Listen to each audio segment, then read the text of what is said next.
Será que essa formiga aqui sabe nadar? Vamos descobrir agora. As pequenas coisas governam o mundo. Edward ou Wilson. Vá ter com a formiga, ó preguiçoso. Considere os seus caminhos e sê sábio. Provérbios 6:6.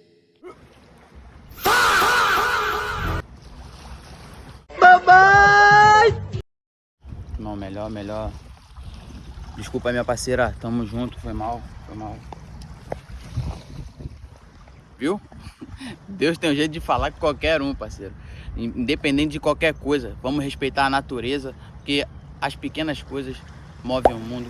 Nós podemos aprender com as formigas, que não somos melhores do que elas. E mais o que? Formigas podem ser bravas quando elas querem. Tamo junto.